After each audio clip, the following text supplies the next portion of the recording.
I believe it's only the true speed puzzlers who come from a puzzle trip, their suitcase literally looking like this.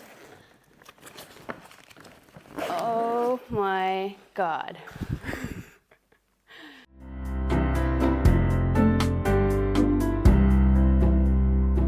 Welcome to Puzzle with Emilia, that's me, and today we're going to talk about my experience from the Danish and Norwegian Nationals. There is so much to unfold because I've been on this puzzle trip for a week and a half and I participated all 3 categories in both competitions. I'm trying to get my puzzles organized so we can kind of like go one by one. It has been absolutely fantastic, and in this video we're also gonna do a little bit like a funny, silly, not too serious comparison competition between the Danish and the Norwegian Nationals. Also, I had the pleasure to actually see Kristin, who is the second best speed puzzler in the world, from Norway. So to see her in action speed puzzling, there's a lot of insights I want to share, a lot of kind of like revelations that, oh my god, this is what people always say that she's doing, but she's actually not, and this is actually the way why she's so fast, and what we can learn from her. But yeah, let's get these puzzles. Oh my god, there is so many. I'm trying to get these organized so we can go one by one, explain what happened, where and what. So let me just get organized, and we're gonna start right away from the Danish competition, which is first, and then move on to the Norwegian competition, and then talk about some insights from watching Kristin, and also see a little bit preparations and what else happened to the trip. So much to say. Let's start with the Denmark. So the Nationals of Denmark were held on 1st to 2nd of June, and over there actually I had this international team for teams category. Then I was pair puzzling with my husband, the fill-in puzzler as he calls himself. And then of course individual I did it myself. So we went to the Denmark. One definitely pro for the Danish Nationals was that they had a lot of sponsors. One of them was a hotel, so they offered a discount code. Of course we stayed in that hotel. And honestly, this was the only puzzle I took with me when we left. So this was the only puzzle in my suitcase when we left for this trip. Actually got this from Hannah, my teammate. I thought that it's a little bit bad condition, so if it goes destroyed in the suitcase, I would have been fine with it. That's why I took this one. We did it with Daniel on the day before. I think our time was 37 or something. You know, just to practice together. We have very nice hotel room. There was enough space on the table. I mean, it wasn't like big, but that's always actually good practice for space management, so to say. And we went there already like a couple of days before, because you know my health and energy are very limited, so I don't want to have, if I get sick from the traveling, then I want to get better for the competition. I was also recommended one puzzle store. I think it was called Games, like literally Games. Yeah, and I bought actually these puzzles from there. These are like super cute. So I thought I also practiced these before the competition. I think this was 37 minutes or so. And then I did this one just before the competition day, and it was like 27 minutes and some seconds. And I went to check the myspeedpuzzling.com, and then I realized Sophie, who's from, like, I would assume, at this point I thought that she may win the whole Nationals. And I went to check and I was like, ooh, I did this like, I think 3 minutes better than her, because she already had her time in this myspeedpuzzling.com, and I was like, oh my god, that was like a total mood booster for me. And then we went to the competition. It started with pairs. This was actually the only published puzzle they used in that competition. All the other puzzles were unpublished ones. So we started with pairs. First of all, they had a little bit warned in their social media that they are having a little bit this table issue. So there was 3 different tables. Obviously bigger ones that were also slidey and nice, and there was the middle, a little bit smaller tables, and then there was like these extra small tables that obviously if you try to slide, move the pieces on it, they did not. They just did not. And of course, and I actually like that they did it this way, but the smallest tables went for those who were highest ranked based on the worlds or other competitions. So no matter, I was pair puzzling with my husband, who obviously is no puzzler.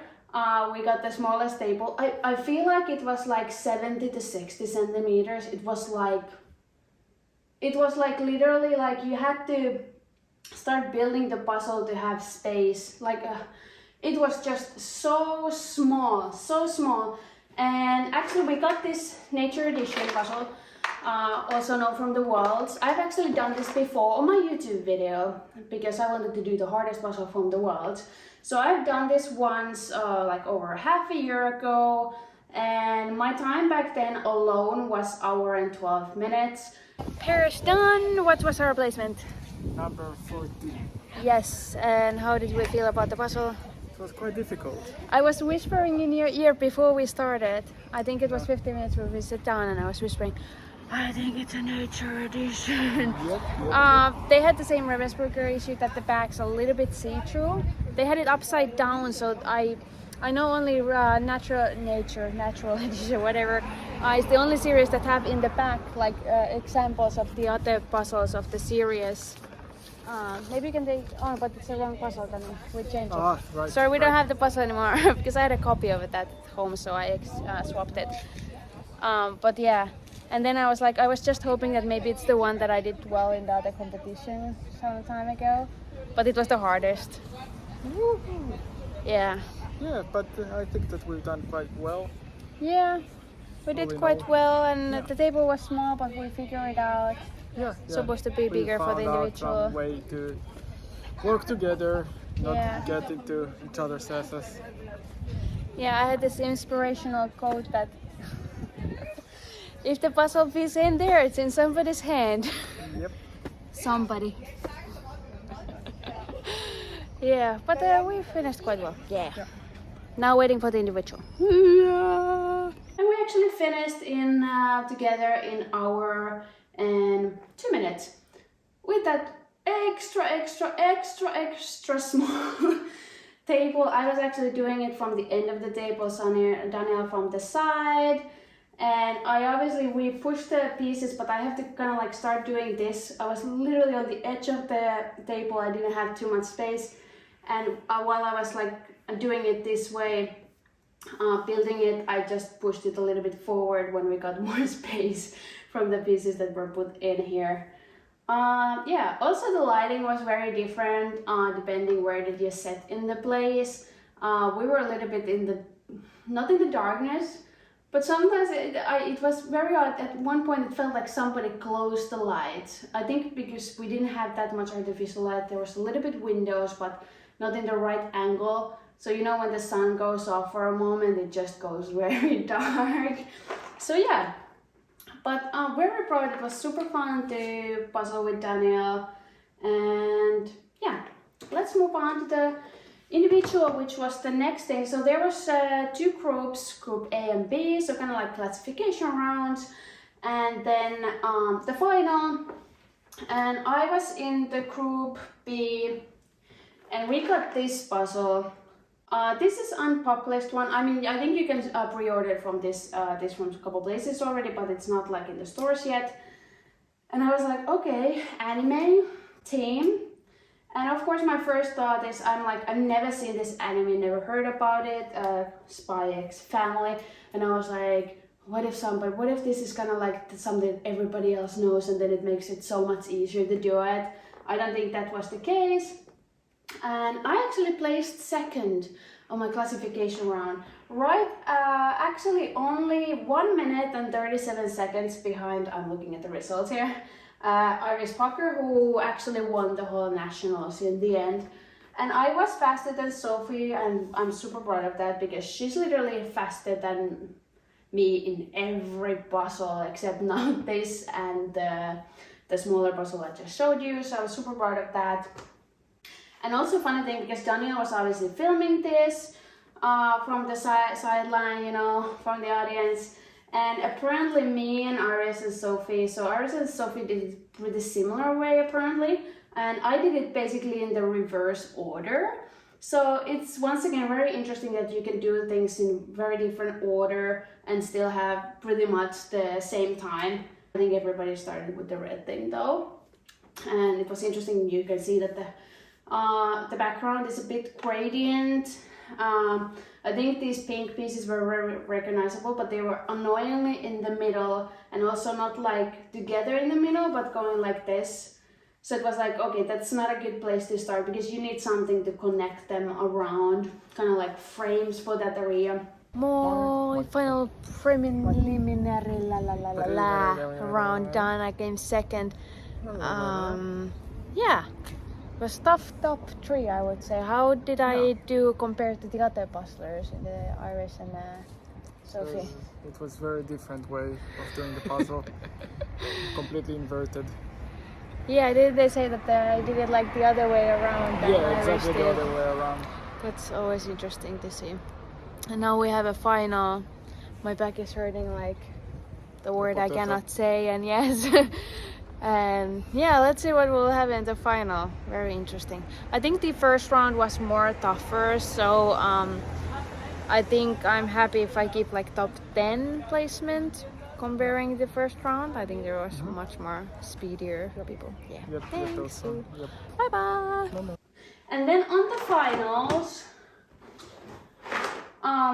we had this puzzle, and this is this was Spy X Family. This is copycats and succulents. I'm pretty sure I'm pronouncing that incorrectly.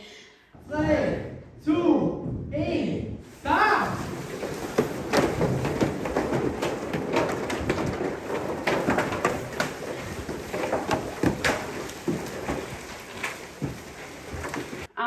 And this is from Bridget Ashwood. This is actually the same artist we had in our last puzzle tussle, which I'm only a commentator, so I haven't actually done that puzzle. And I feel like maybe I should have done better if I would have actually competed in the puzzle tussle instead of being commentator. But very lovely puzzle. I was very pleased to see this because it's kind of like a lot of details. But however, the cats are all pretty same because they're all like a little bit whitish or some kind of like this lighter tone going around them, and of course all the plants. I didn't know the name of this puzzle, so I don't know, I had all this time when I was doing this that there's only plants in like 3 places, but obviously now that I know the name I realized that, oh, by the way, there's plants in every shelf box. I did this in, I placed I think 12, yes, and I did this in 1 hour and 43 seconds. By the way, this is like the whole word for this video and this whole trip is 1 hour. I basically did everything in 1 hour. It's ridiculous. But yeah, this was very fun. But here's the deal. I got a little bit insider info. Obviously, I didn't know the puzzles or anything like that.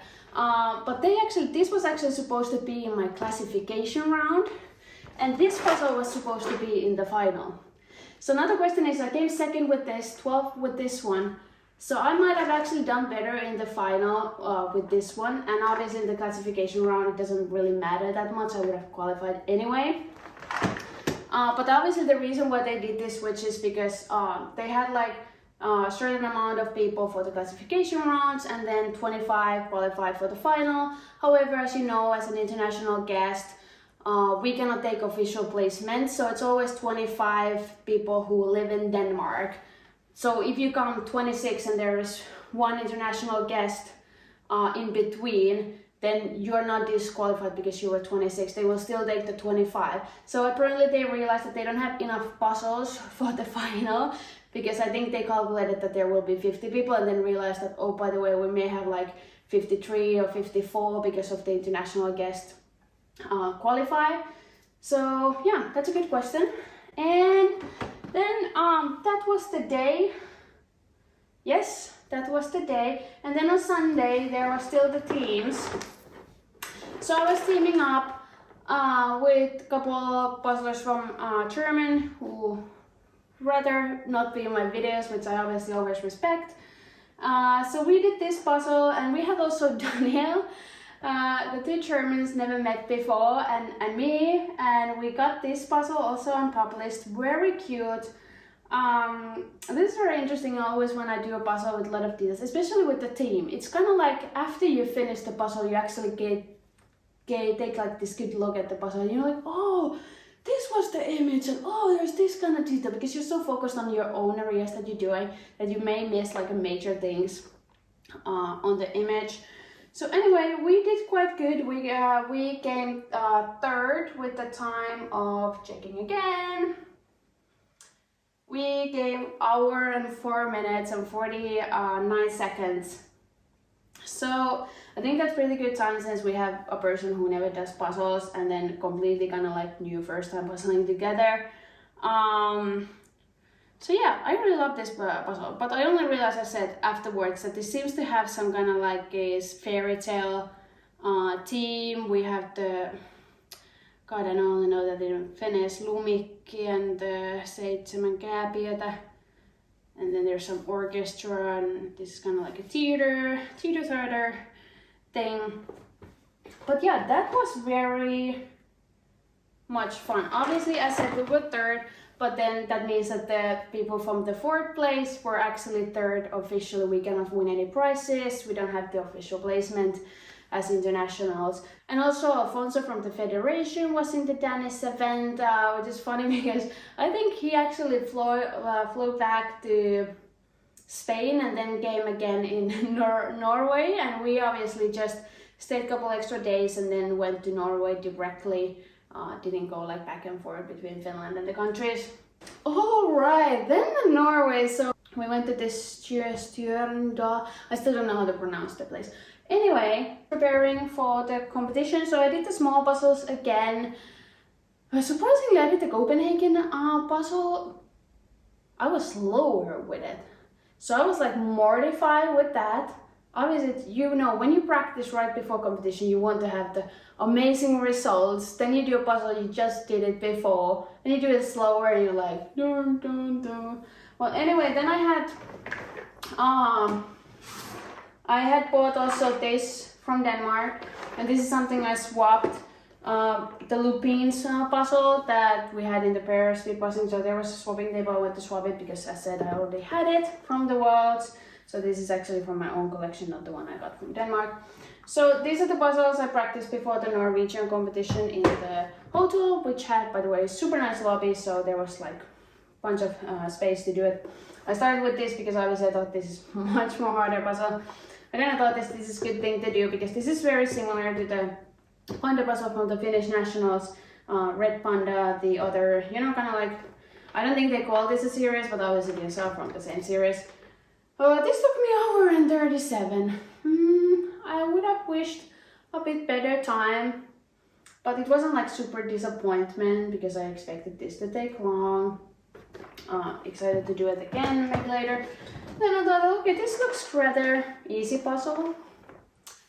And with this time, I was so disappointed, almost embarrassed of my time. I did this for an hour and 15. Sure, there was a lot of like sunlight while I was doing this, but I don't think that affects me that much. And this was like literally the last practice I did before the competition, so I was like defeated. As said, you want to have a good mood, you want to have like this, wow. That's what I usually do, the postcards, something very easy before competition, but obviously this is what I had. I thought this would be easy. Air. Obviously it's not that easy, it's, you can see the pieces are a lot of like pink, and then the darker blue background. But yeah, that was very awkward. But then luckily we did, so my pair, so in Norway I did the pairs with my pair who we're also going with to the World Jigsaw Puzzle Championship that we also had last year, same pair. And then I had kind of like this mixed team of other Finnish people who were coming there. So we did this with also with my pair just the night before. And I think we did this in 33 minutes. I think, which is just a few minutes behind Kristin and Linda that we looked from my speed puzzling. So then I was kind of a little bit happier, obviously. And then we did one mini puzzle one of those 300 pieces also Disney related, and we did it in 300 pieces in 30 minutes. It felt so hard. We were both like stuck and like, where does this go? Like, I'm stuck, I can't do anything. Yeah, I think this is the problem of analyzing images. Sometimes you just even feel while you're doing it that you're super stuck and nothing goes nowhere, but then your time still ends up being good, and sometimes you think something's super easy. And I even feel like I had a flow with this, like I was doing all the time stuff, and still I had like extremely bad time. Sad story. What can you do? Anyway, then we move on to the competition. They had the same order, pairs first, 10 individual, but only one. Like all of them were like straight to the final, so no classification rounds. On the day before, we were also helping there to set up the place, and once again, all of us from Federation was there. Super random thing. He has these VR classes, like virtual reality classes, that he wanted me to try, and he put this kind of like a dinosaur, not game. I don't know what was it, but I was literally eaten by a dinosaur the day before a competition. So thanks for that shock. It was terrible. I think I was running around the place with the glasses trying to not be eaten by a dinosaur. Oh my god, what on earth is going on here? I don't know. Anyway, so all of these puzzles were actually published ones. That's definitely, from the pros and cons, definitely a big con for me. The lighting there was perfectly fine. Like, it was bad, really bad artificial light, but it was, you know, equal to everybody. And also the tables were same for everybody. They were big tables, everybody had their own. Extremely cold in that place. Like, people were going outside, and I'm telling you, Norway this time of the day, year, especially last weekend, it wasn't like warm, super warm outside, but it was so cold inside that people went outside to warm themselves up. And inside they were like, I had 2 shirts and a jacket on. Anyway, we started with the pairs. Got the zebra puzzle. I've seen this in some other competitions abroad, so I knew that probably a lot of people have done it. I have not done it. My pair had done it. Kristin and Linda, who won, had done it before. Also a lot of other bunch of people. As we know, nowadays happens a lot when they use published puzzles because, well, people use, well, you can see my Ravensburgers over there. Word. So yeah, so obviously the first thing when somebody says I've done this before, I'm always right away like asking, okay, was there something super hard? What did you find the hardest? Because you can really benefit that information when you're doing it for the second time. My pair said that the zebras were hard, definitely last, definitely right. She started with the sky. I started with the water, and I don't know, I had such a bad practices this whole week, and I tried to do this water. It did not go anywhere. I was so annoyed, so disappointed. I literally tried to do like 4 times. You know, when you try to do it doesn't go, so you go do something else in the meanwhile, then you go back and still doesn't go. Like, it's such a small area. I could just, and after the 4th time, my pair literally just did it in like 5 seconds. Finish it. Obviously I got some like things, but I just couldn't get them together as the whole area. And you know, it's important so then you can build the next areas. So yeah, I was super disappointed. So definitely we would have done it this under 25 if I would have been miserably failing my pair. We did came second with the time of, I think it was 27. Now I'm still in Denmark, so I need to change the page here. Let's see, Norway pairs. Okay, our time was 27 and 31 seconds. 27 minutes and 31 seconds, I hope I said that. And Kristin and Linda won with the 22 minutes, 22 seconds. Magical time.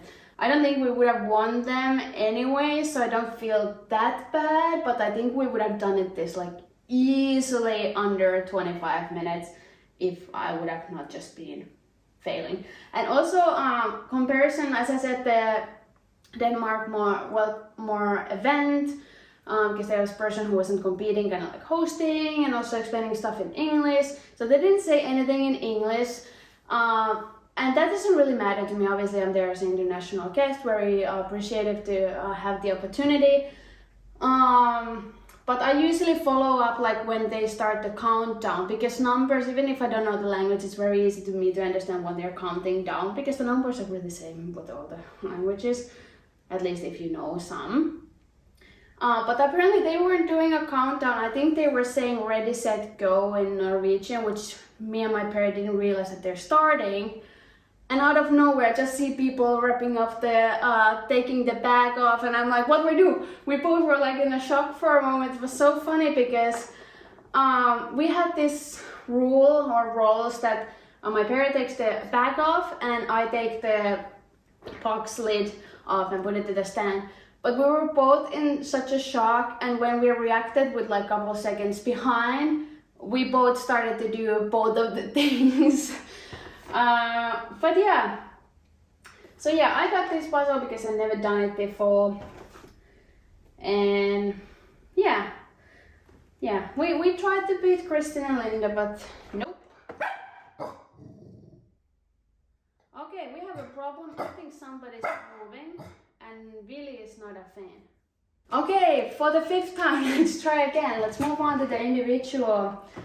So this one also published puzzle. So yeah, I was like, okay, so what's going on with this anime theme going on around here? No idea of this series either. My Hero Academia. Once again, I was like, okay, is this supposed to be a thing that I should at least like know? But yeah, also actually very interesting also with similar to the other anime puzzle, that the background is gradient, so it goes from darker to brighter. I had like, I don't know what was going on with me in this competition. I did not put a false fit in this puzzle, not once, not twice, but 3 times, and totally kind of like screw up my own game here. Obviously I started with the brightest color, you know, the yellow, then this kind of like an icy thing. I'm sorry, you just have to deal now with Vili because he's not going to be quiet. Then the pink, this kind of like turquoise green. So I put like 2 false fits in the middle of this. You know when you have 2 false fits in the middle and you try to put the rest of like literally like 8 pieces together, nothing goes nowhere. And I tried it once again like with the zebra puzzle, like at least am I recording? Yes. Sorry, I'm so so I tried like 4 times, going back and forth, trying to do it again, and I just could not. And then I did 1 false fit here. And you know, the false fit for me is not problem that much. The reason why I put false fits nowadays, even with Ravensburger that technically doesn't have false fits, is because I am getting faster. So the faster you get, you start doing the thing that you put the pieces in, but you're already looking for the next piece. So you kind of like get this kind of, it's not technically like arrogance, but kind of, you trust yourself so much. But also obviously, so somebody could say that, okay, you should just check that your piece goes to the right place. But that would make you significantly slower. So there is not really point to start checking every piece, like, is it really here or not? My issue is that it was artificial bad light, and you know I do puzzles with the natural light. My issue is that I should actually, and I now included this into my practice plan, that I will do like late night puzzling when there is 0 natural light, because that is actually my issue, because I put false fits with Ravensburger. So when I put the false fits with Ravensburger, which I've been aware of this issue for a while now because I also do it at home, but the issue is when I have artificial bad light, I don't actually see very well. I need to go to talk with the doctor about this. So when I'm home with the natural light, I actually see, I can point that, oh, I put a false fit there. But with the bad lighting, I actually don't see that I have a false fit in. And that's the problem. So I placed 7th with this, which was a little bit disappointing. Without my false fit shenanigans, I would have definitely been fighting for the top 3. But I mean, what can you really do? And also I was like, okay, I've never seen this puzzle. I know it's a published one, but I'm pretty sure nobody has ever done this. But then I discussed with a lot of people afterwards, and there was like people who have literally like done it just recently or even 2 times in their life, and I was like, oh, okay, so maybe just me, never actually done this. And as I said, I mean, it's not like it's not away from those people who have done it before. As I said in my previous videos, we always have sometimes get lucky, but it does obviously affect the final ranking. So yeah, not a fan of published puzzles in competitions, especially like this. Fun competition, non-official, fine. Official competitions, no thanks. And then we went to the teams. This will be the last one. Also published puzzle from the Wanderlust. I actually have, I think this is also, yeah, looks to the same color. Yes. And I know that like scenery is usually not super easy. I mean, they don't look that easy, but they usually are rather easy. And as said, we have a team, me, my pair, and then a couple other people, not from the fastest spectrum of the speed puzzle from Finland, but it's definitely like, you know, fast, not like super slow or anything. But obviously a mixed team. I think we did so well. I actually placed second. I have a funny story here. So we placed second with time of 43 minutes and 12 seconds. And Kristin's team was actually won, obviously, once again, with the time of 41 minutes and 50 seconds. So just like 1 minute and 22 seconds difference. And I remember I said in the very end, we have like a small areas that we're still working on. And I was like, you know, let's push it. Like we haven't heard the first applause yet, so we can win this thing. And 2 seconds after, applause. So yeah, I jinxed it. I ordered the I ordered the applause, so to say. Obviously it was a mixed team, so I'm not like super disappointed, but I just feel like our communication was like 0, zilch, nada, nothing. And I think with that tiny little thing that would have been different, we would have actually won. Which is very surprising because, I mean, we weren't definitely like not the strongest team from Finland, for example. With my own team, it would have been a completely different story. I think in general, Denmark has much higher level and there were a lot of these kind of like surprises that, you know, people we don't know of did so well being in the top 10, nobody ever heard about them. In Norwegian, we didn't really have any surprises. Like nobody knew that we didn't know of or would have been super fast. So yeah, much lower level in comparison, not like low level, but like in comparison, lower level. And obviously the results were pretty much as expected, I would say.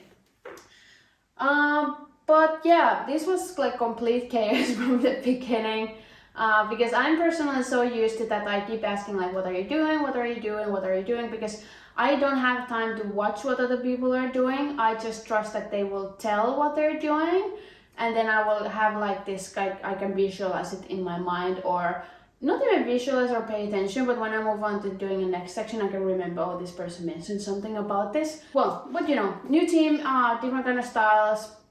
Obviously, I'm very into team puzzling, that I have strategies, and you know, my team, we practice a lot. Other people who do team puzzling may not even practice ever with their team, so very different. But you know, I'm competitive, so I'm always like, if this would have been fixed, and this and this and this. But yeah, super fun. We're gonna do this with my own team and see what our time would be. But I think 30 something will be our time. I'm actually also working on this Meet My Teammates video series. I hope you're excited for that. But yeah, after the last, so the Norwegian event was only one night. So after that we went to a restaurant, and there I was actually able to see Kristin speed puzzle very closely. I was looking, you know, I always say you can watch the game or you can watch the game. You know, you can watch the soccer game just to enjoy it, or you can be like the analyst or commentator who's really watching the game, like the little details and strategic stuff. So that's how I was actually watching while she was puzzling, and it was very interesting. So let's move on to that one. So I said we went to the restaurant. There's a lot of people from the event, and you know, right before we were about to leave, Kristin and the second best, who came second in the Norwegian Nationals, were doing the Paris postcard together, and I had the opportunity to actually look at close, because it's very hard to see Kristin in speed puzzling because I'm always behind her, so she's always finished when I would finish with my puzzle and have the opportunity to go watch how other people do it. So I was very pleased with this. It was like a highlight of the trip. Of course, I chatted with her a little bit earlier, and yeah, I think she said pretty much the same. You know, Alejandro, that when you have done puzzles for a long time and you're quite good at it, it's more like intuition to you. So when people ask you for advice, it's like, I don't know, what am I doing? This is interesting. I think this is the misconception. I think misconception with the Alejandro is that he's always been fast. And, you know, I interviewed him, so we already know that that's not the truth. I think with the misconception with Kristin is that, and I feel like almost now that like I've been brainwashed for this, is that she would take piece and always know exactly where it goes. I think this is what people think, that Kristin just take a piece and put it right away in. And this is not actually true. And I'm not saying this as, oh my gosh, she's not as good as people think. No, she's absolutely incredible, awesome, like hands down, so skilled. It is crazy to me. But what she actually does, and this is me from looking at one puzzle being made, she actually, I would say that when she picks up a piece, the accuracy of putting it to the right place it's pretty high. I would say it's over 90%, at least 80 to 90%. However, when she picks up the piece, and if we're calculating the accuracy of putting it first time to the right place, then that is significantly lower. I would say 50%, maybe 50 to 60%. Because you know what she actually does? She actually takes a piece and she tries it multiple times. She keeps flipping it and writing it to the different places. And that doesn't actually catch on a camera. I was trying to look it from, because somebody's filming from the camera angle, and you don't actually see that. It actually looks like people say that it just goes to the right place. But no, she actually she turns and flips and tries on multiple different places, and she gets it to the right place. So she doesn't need to put, as I said, 90% accuracy. She doesn't need to put the piece back or away. But she does try multiple times. And I think this is very different from how other speed puzzlers do it, aspiring speed puzzlers. That we kind of spend a lot of time watching the pieces, finding the piece that we know exactly where it goes. I think Kristin is more, and she may disagree with this, you may disagree with me, that's fine. I think she picks up a piece, she knows around the area, she always has a piece in her hand. It's non-stop. And she just tries. I think when other people, you take a piece and it doesn't go where you first thought that it would go, you almost have like this micro expression in your face that you're disappointed or why it didn't go there. But when she tries, she just flips. It happens in milliseconds. She can literally try in 1 second, like 3 different places. I don't think she even blinks when it doesn't go on the first time, if you know what I mean. And that's actually that's how it was looking. And I was actually counting this accuracy. I was looking at, she takes this piece, how many times she tries.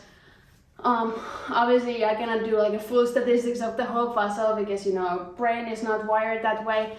But yeah, it was very interesting to see. And also I catch up a lot of other techniques that differ from other, because I'm really interested if you can replicate those and then teach them to others, and they will come faster.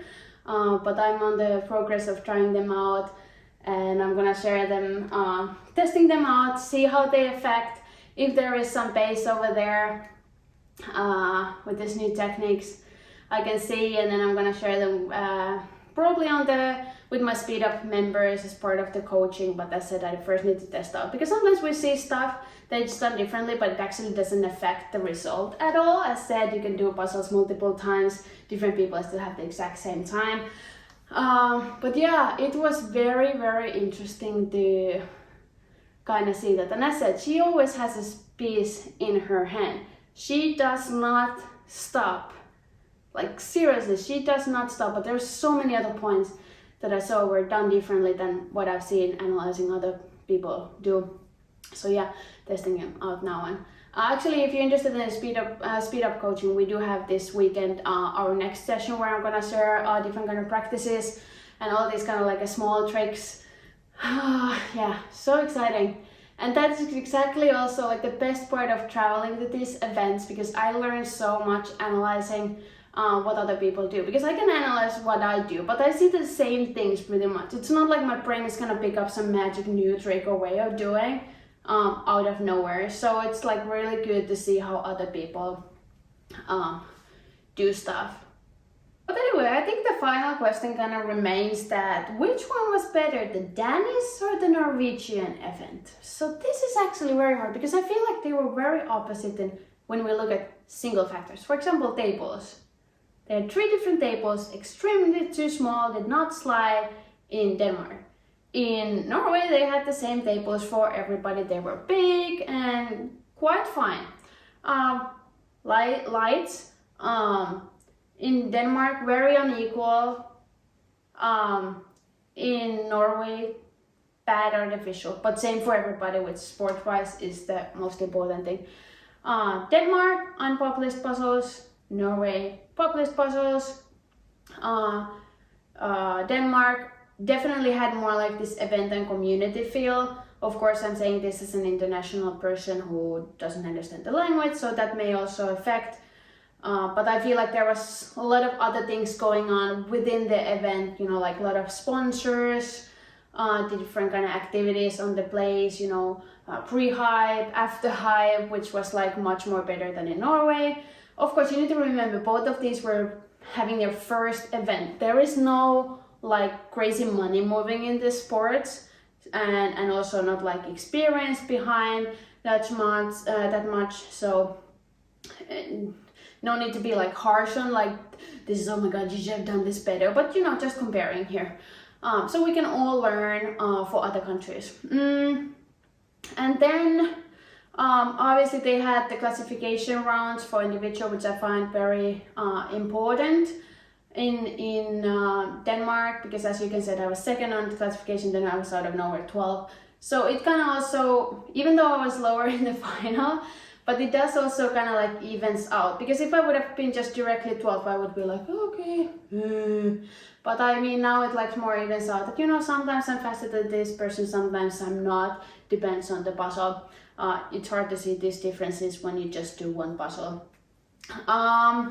And then what else? Aarhus, definitely better location. Denmark, other than this small village in Norway. The other event was 2 days, which I like. Norway was just 1. But I think, so it's kind of like 50-50 with everything. But I don't know. I got this from Norway. Actually, my husband got one also, even though he didn't even compete over there, you know, for the crazy voluntary efforts. He was literally doing most of the tables here. There was like, I don't know what, 70 tables that he was pushing around on the day before. So, I don't know, maybe I'm a little bit bored here, but Norway gave me this. May affect my opinion. Who knows? Well, anyway, I love these events. Absolutely fantastic. Both of them. We'll see if I will go also next year. Somebody said that I'm doing this kind of like a Nordic tour, since I was also in Sweden. Hopefully going also other puzzle events, as I've been talking about the US. I think it's gonna be at this point also a little bit money question, because it costs a lot, and also kind of like it's not a vacation for me, because I still have to work when I'm traveling. Surprisingly, I thought I'm gonna have a little puzzle break, but I already did like 3 puzzles on Sunday. I did 1, and then on Monday right away I did 2 puzzles more. So yeah, full force in. We're so excited for the Spain and team practices and doing more and trying to test out these new things I learned over there and get over that bad I feel like I did so bad in Norway and the practices before. I don't know what happened. You know, maybe just tired or or something. But I'm so happy I went, and yeah. That's it for today. I hope you enjoyed. If you participated in either of the events, I would love to hear your thoughts about these first time events. And yeah, I'll see you next time. Bye bye.